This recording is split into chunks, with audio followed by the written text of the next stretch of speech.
Capítulo 5. No te aburro, hermana. Entonces, prosigo. Hacía poco tiempo que abandoné mi casa materna, pero me parecía que habían pasado 1000 lunas desde que salí de allí en la silla nupcial. En aquella ocasión tenía muchas esperanzas y temores.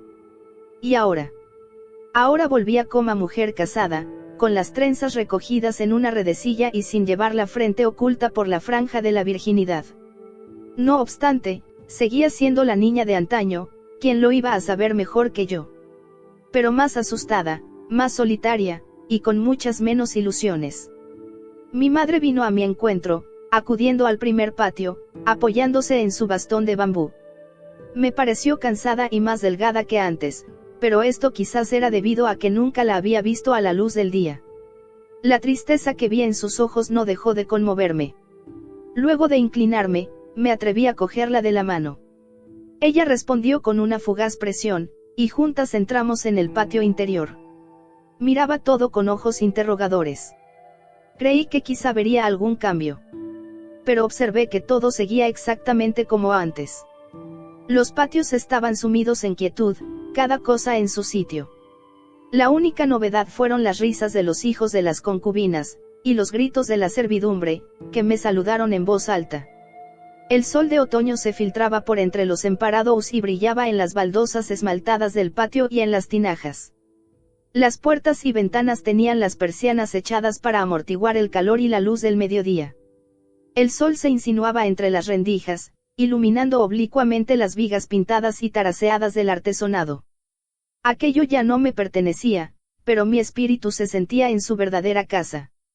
La ausencia de un hermoso rostro de pilluelo no me pasó inadvertida.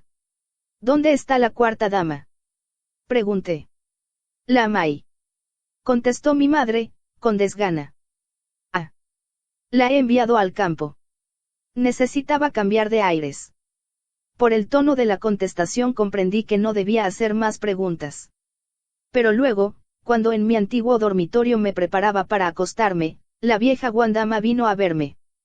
Charlando de unas cosas y otras, mientras me peinaba y trenzaba los cabellos, Guandama no omitió de informarme que mi padre pensaba tomar una nueva concubina, una joven de Pekín que había estudiado en el Japón.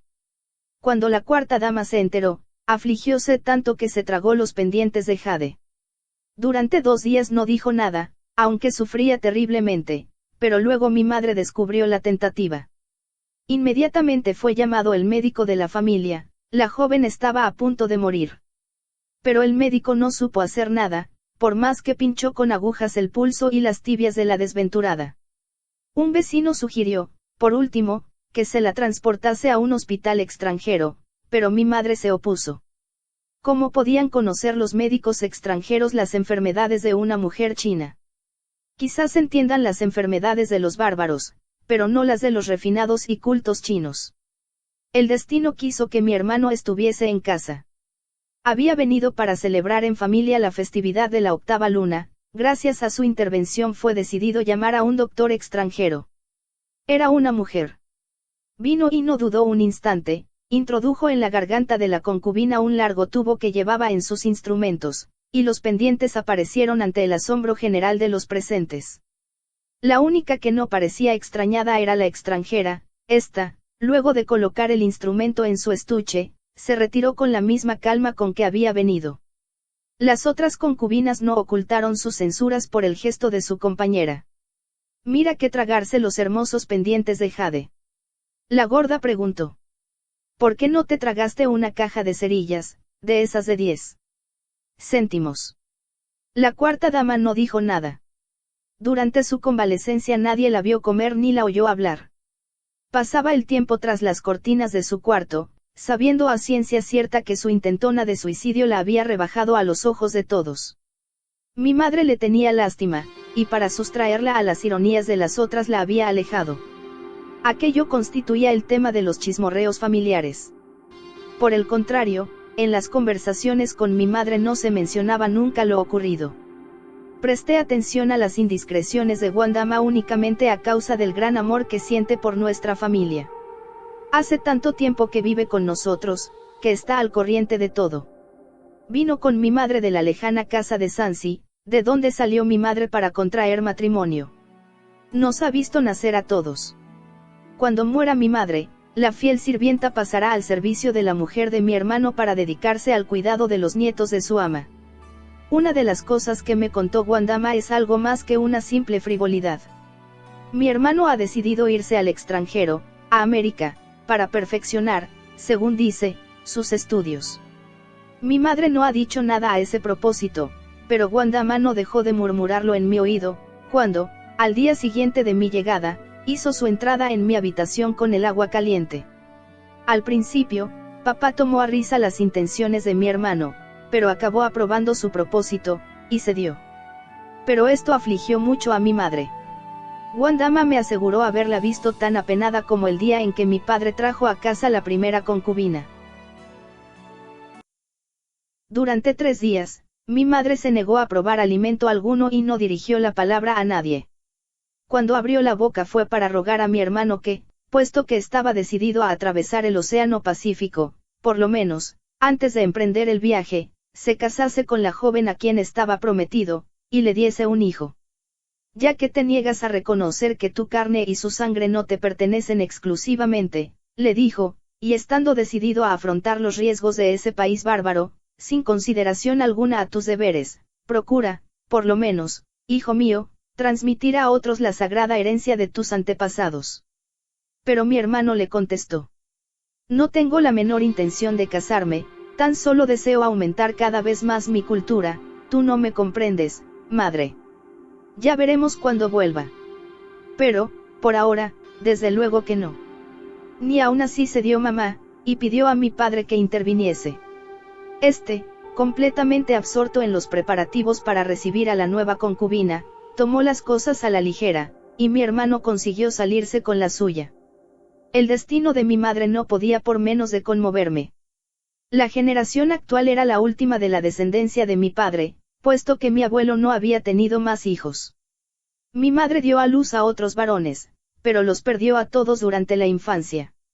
Por esta razón era de una importancia suprema que mi hermano, el único varón superviviente, tuviese hijos cuanto antes. Únicamente así podría mi madre cumplir su deber con los antepasados. Este deber era la razón de que mi hermano estuviese prometido desde su infancia a la hija de Lee. No conozco a la prometida, pero me han dicho que no es guapa. Claro está que ese es un detalle sin importancia para mi madre. La desobediencia de mi hermano me dejó aturdida durante varios días, aunque mamá no me dijo nada a ese propósito. Como todos, oculta la espina en los ignotos pliegues de su espíritu. Así es su carácter, cuando ve que el dolor es inevitable, cierra los ojos para siempre. De modo que, en el ambiente doméstico y acostumbrada al silencio de mi madre, he dejado de pensar poco a poco en mi hermano. Tal como preví y me temía, el primer pensamiento que leí en los ojos de todos se refería a mi estado: estaba yo esperando un hijo. Contesté con evasivas a las preguntas, limitándome a aceptar los augurios con graves inclinaciones de cabeza. Nadie debía saber que yo no interesaba a mi marido. Sin embargo, no podía engañar a mamá. Una noche, al cabo de 7 días de alojarme en la casa, estaba sentada sola, en el umbral de la puerta que da al gran patio. Anochecía, las esclavas y siervos acudían para preparar la cena, y en el aire flotaba un olor de pescado y de ana de asado. Hora perfecta. Los crisantemos de la Cirate estaban repletos de brotes. Nunca había amado tanto mi casa y los objetos familiares como en aquellos momentos. Recuerdo que el ademán de empuñar el picaporte esculpido de la puerta me daba una especie de sensación de seguridad. Me sentía en paz allí donde mi infancia transcurrió rápida como un sueño. Cosas que conozco, cosas amadas. La noche se desploma lentamente sobre los tejados puntiagudos, en los aposentos se perciben las débiles llamas de las velas. Aroma de la cena. Se oyen las voces de los niños, el ruido apagado de sus sandalias de fieltro en las baldosas del patio. Me siento la hija de una casa patriarcal china, donde todo es viejo, los trajes, los muebles, las relaciones. Casa tranquila y segura, a la sombra de las viejas paredes entre las cuales se come y vive bien. Y hete aquí que, por contraste, se me aparece la imagen de mi esposo sentado solo ante la mesa en la casa extranjera, vestido a la manera occidental, y exótico en sus modales. ¿Cómo adaptarme a su vida? Él no tenía necesidad de mí. Sentí la garganta oprimida a causa de las lágrimas que no podía verter. Me estremeció una impresión de soledad como nunca experimenté mientras viví soltera. En aquella época me entretenía pensando en el día de mañana. Y ahora que conozco ese porvenir que tanto esperé, me parece insoportablemente amargo. Las lágrimas desbordaron, por último, de mis ojos, y volví el rostro para evitar que la luz de las lamparillas me traicionase. Oí el gongo que anunciaba la cena. Me sequé nuevamente los ojos y me dirigí al sitio que me correspondía. Después de cenar, mi madre se retiró temprano a su habitación. Las concubinas se habían retirado también a las suyas, y quedé sola, sorbiendo el té. En aquel momento apareció Wandama. Su honorable madre, me dijo, le ordena que vaya a verla. Contesté estúpidamente, mi madre ha dicho que iba a retirarse y no ha sugerido nada de otra conversación. No sé qué decirle, Amita, pero esa es la orden que me ha dado su madre. Vengo directamente de su habitación, contestó Wandama, y se fue sin más explicaciones. Cuando el ruido de sus pasos se apagó en el patio, separé la cortina de raso y entré en el dormitorio de mi madre. La encontré tendida en la cama. En una mesita, al alcance de su mano, ardía una bujía. Era la primera vez que veía a mi madre en aquella postura, y no pude reprimir un movimiento de sorpresa. Me pareció frágil y casi débil. Tenía los ojos cerrados, y sus pálidos labios tenían un pliegue amargo. El rostro exsangue era la delicada máscara de la tristeza. Mamá, murmuré. Pequeña mía, contestó ella. Me sentí perpleja, no sabía cómo interpretar su voluntad. Debía sentarme o quedarme en pie. Con la mano me indicó que tomase asiento a su lado. Obedecí y esperé en silencio a que hablase. Mientras tanto, me decía, está abatida por el pensamiento de que mi hermano se dirige a lejanos países. Me equivocaba, su pensamiento era ajeno a mi hermano. Apenas volvió el rostro hacia mí, dijo. Dime la verdad, hija, hay algo en tu vida que no es lo que debiera ser. ¿Crees acaso que no me he dado cuenta? Desde que volviste, observo que no demuestras la tranquila satisfacción de antes. Tu espíritu está agitado, lloras por nada, como si un dolor secreto acaparase tu pensamiento, aunque tus labios no hablan. ¿Qué te pasa? ¿Acaso sientes impaciencia por estar encinta? Transcurrieron 2 años antes de que yo diese un hijo a tu padre. ¿Qué decirle? Del cortinaje bordado del baldaquino colgaba un hilo de seda desprendido de la trama. Lo cogí, y durante un buen rato estuve enrollándolo y desenrollándolo entre el índice y el pulgar, lo mismo que hacía, mentalmente, con mis pensamientos. Habla. Me acosó mamá, no sin algo de impaciencia. Levanté los ojos. Pobres lágrimas inútiles. Intenté vanamente retenerlas, me sofocaban, y prorrumpí en llanto, mientras intentaba ocultar el rostro entre el edredón que cubría el cuerpo de mi madre. No sé, no comprendo lo que quiere mi marido, exclamé, dice que debo ser su igual, pero ¿cómo he de hacerlo? No puede sufrir mis pies, dice que son feos, hasta me hizo un dibujo. ¿Cómo se las ha apañado para verlos y dibujarlos de aquella manera? Lo ignoro, porque nunca le he permitido verlos. Mi madre levantó la cabeza de la almohada. Su igual.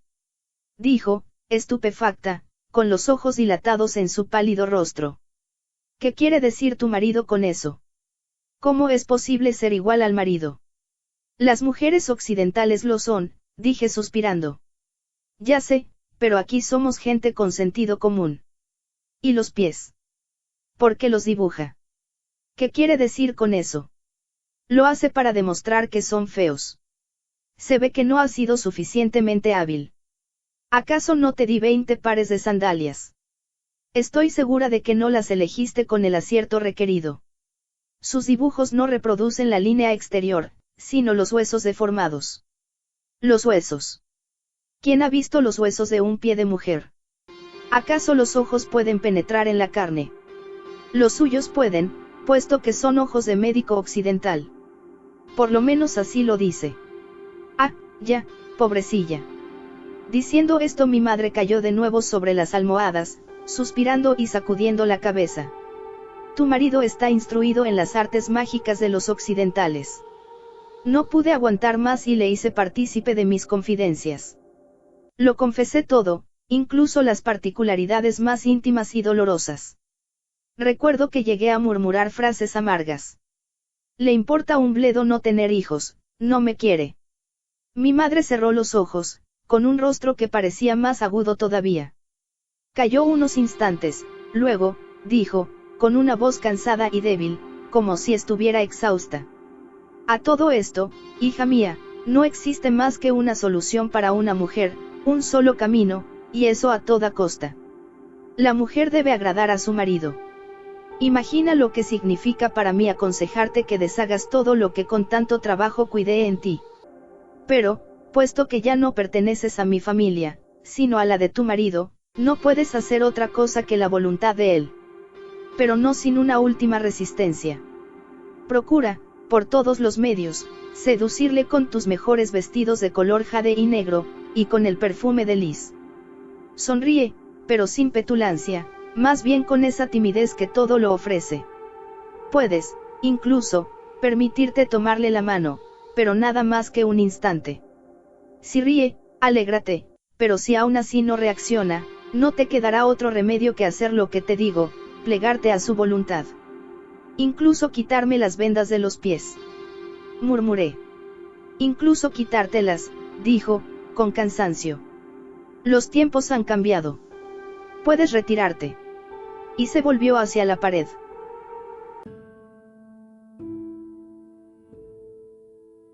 Capítulo 6. ¿Cómo decirte, hermana, la pena que me oprimía el corazón? La aurora del día fijado para mi marcha amaneció gris y tranquila. Concluía la 10ª luna, cuando llegó la época en que las hojas de los árboles empiezan a caer y los bambúes se estremecen en el aire helado vespertino o matinal. Antes de irme quise ver mis lugares predilectos, avivar e imprimir su belleza en la memoria. He aquí el estanque, la brisa apenas murmura, la siento en el ligero movimiento de las hojas y el loto. Este es el venerable enebro. Tiene 300 años y está todo retorcido, a su sombra, en el jardincito de las rocas, en el tercer patio, me quedé una hora. Visité los viejos bambúes del antiguo patio de acceso. Sintiéndome feliz en medio de todas mis plantas, me detuve un instante para admirar las hojas de color verde oscuro. Por último, deseando llevarme algo que fuese como un símbolo de toda la belleza de los patios, escogí 8 crisantemos, que coloqué en un búcaro. Estaban plenamente abiertos, con toda su belleza de colores, rojo, amarillo, violeta pálido. Me dije que mitigarían un poco la desnudez de mi casa. Así volví junto a mi marido. No le encontré al entrar en el pequeño recibidor. Por la sirvienta supe que había acudido a una llamada urgente, pero ignoraba de quién. Deseando prepararle una sorpresa, coloqué los crisantemos en el saloncito, ingeniándome para obtener el mejor efecto posible.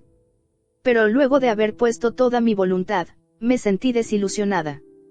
En el antiguo patio, contrastando con el fondo negro de las puertas, los crisantemos resplandecían de melancólica opulencia. Aquí, al contrario, sobre el fondo de las paredes pintadas de blanco, el amarillo apenas destacábase, su belleza se reducía a un simple efecto artificial. ¿Acaso no se podía decir lo mismo de mí? Llevaba todavía los vestidos de gala, pantalones y chaquetilla de color jade, y los cabellos adornados con collares de onix, y pendientes de jade. En los pies llevaba las sandalias negras de terciopelo, artísticamente bordadas con pequeñas perlas de oro. De la tercera concubina, la Amai, había yo aprendido el arte de los tonos rojos en las mejillas y el labio inferior, y la astucia de las palmas de la mano teñidas de rojo perfumado. En una palabra, no regateaba ningún esfuerzo para parecer más hermosa a los ojos de mi marido. Así ataviada me encontraba guapa, y esperé su regreso. Si hubiese podido presentarme ante él separando una cortina escarlata a la opaca luz de una antigua mansión china, hubiese logrado seducirle. Por el contrario, tenía que bajar con inciertos pasos una crujiente escalera de madera hasta el saloncito desnudo, donde produciría el mismo efecto que los crisantemos. Resultaría una cosa graciosa y nada más. La espera fue larga, y cuando llegó mi marido, estaba muy cansado, la frescura de mis adornos estaba ya marchita desde hacía rato. Me saludó al pasar, gentilmente, estuvo ocupado durante todo el día en asistir a una enferma, y no había comido nada desde por la mañana. Cenamos en silencio. Las estúpidas lágrimas me impedían casi tragar los alimentos. Él comió deprisa, y al acabar hizo que le sirvieran el té. Estaba muy preocupado, se le escapaban algunos suspiros. Por último, se levantó con cansancio, y dijo: «Vamos al salón». Cuando estábamos sentados me preguntó distraídamente cómo iba la salud de mis padres, pero era visible que mis contestaciones no le interesaban. Yo tartamudeaba y acabé callándome, sin que él pareciese darse cuenta de mi silencio. Se levantó de nuevo y dijo, con mayor dulzura: «Te ruego que no te preocupes por mi distracción. Estoy verdaderamente contento de que hayas vuelto. Pero ¿qué quieres? Durante todo el día he tenido que luchar contra la superstición y la estupidez humana, y he perdido. ¿Qué puedo decirte? No puedo pensar en otra cosa que en mi derrota. Me pregunto si hice todo lo que debía hacer. ¿Existe algún razonamiento de que yo no me haya valido para salvar esa vida humana? Y, sin embargo, cuanto más pienso en ello, más persuadido estoy de haber hecho todo lo posible. Pero eso no me ha evitado que perdiese. Tú recordarás, sin duda, a la familia U, la que vive cerca de la Torre del Tambor. La primera mujer ha intentado ahorcarse, desesperada al no poder soportar por más tiempo la lengua viperina de su suegra. Llamado con urgencia, acudí a toda prisa y, para que veas, hubiera podido salvarla, la descubrieron cuando acababa de dejarse colgar de la cuerda en el vacío. Pues bien, ¿sabes lo que ha ocurrido? Había preparado lo necesario para la intervención cuando llegó un anciano tío, un traficante de vinos, que sustituye con su autoridad al jefe de la familia, el viejo U, que en paz descanse. Bueno, pues vino gritando como una fiera y exigiendo que se recurriese a los sistemas tradicionales. Quería sacerdotes y gongos para llamar el alma de la mujer. La familia fue convocada, se arrodilló en el suelo, desnudó a la pobre muchacha desvanecida, figúrate que no tenía más de 20 años, y le llenaron la nariz y la boca de algodón en rama, vendándole luego la cara. Eso han hecho. Pero, dije, es la costumbre, siempre se hace lo mismo.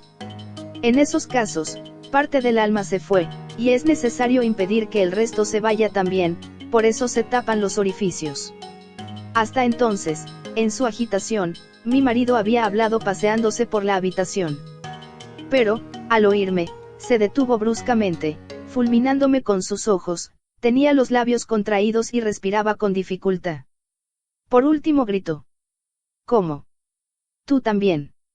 Me empequeñecí en el asiento. «¿Murió la muchacha?», pregunté con voz como un susurro. «¿Que sí murió? ¿Acaso no morirías tú si te tuviera así mucho rato?». Diciendo estas palabras, me cogió las manos en una de las suyas y con la otra me aplicó violentamente un pañuelo sobre la boca y nariz. Me liberé lanzando lejos el pañuelo. Él rió, con una risa que parecía un alarido, y se sentó cogiéndose la cabeza entre las manos, oprimido por la misma pena que me hacía enmudecer. No se dignó mirar tan siquiera un instante los crisantemos que adornaban la habitación. Me quedé mirándole asustada. Sería posible que tuviese razón. Aquella noche me quité, asqueada, los collares de jade y los vestidos de seda. Empezaba a comprender que todo lo que me habían enseñado era falso. Mi marido no era hombre que se pudiese seducir alegrándole los sentidos con flores y perfumes, o con una pipa de opio. La belleza física no bastaba, debía seguir otro camino si quería triunfar. Y recordé las palabras que pronunciara mi madre, con el rostro vuelto hacia la pared, así como el tono de su voz al decir: «Los tiempos han cambiado». Sin embargo, no podía doblegarme fácilmente a la idea de liberar mis pies de sus vendajes. La que me ayudó fue la señora Liu, la esposa del profesor de una escuela extranjera recientemente fundada. Yo había oído hablar a mi marido de la señora Liu, como de una amiga. Y, en efecto, al día siguiente de mi regreso me anunció que vendría a visitarme. Era la primera visita que recibía, y no omití hacer grandes preparativos. Di orden a la sirvienta de comprar 6 calidades de pastelitos y servirlos con granos de melón, bizcochos, sésamo y el mejor té, el que se recolecta después de la lluvia. Para vestirme elegí una chaquetilla de seda color albaricoque, que hacía juego con las perlas que adornaban mis orejas. En el fondo del corazón me sentía avergonzada de mi casa. Quizás, pensaba, encontrará que es fea y se dirá que yo no tengo gusto, porque no se las apaña mi marido para estar en casa. Así, por lo menos con su ayuda, podría disponer los muebles de una manera más ceremoniosa, donde colocar el sitio de honor.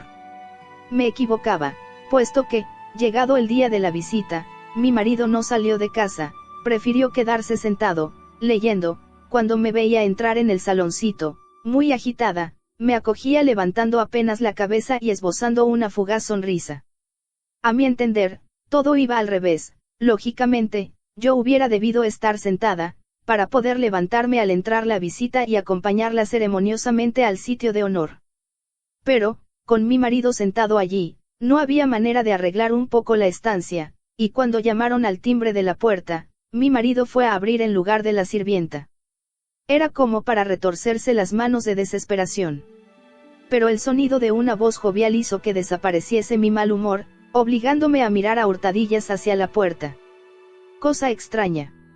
Mi marido había cogido la mano de la recién llegada y le daba en el dorso un beso curiosísimo. Me quedé estupefacta.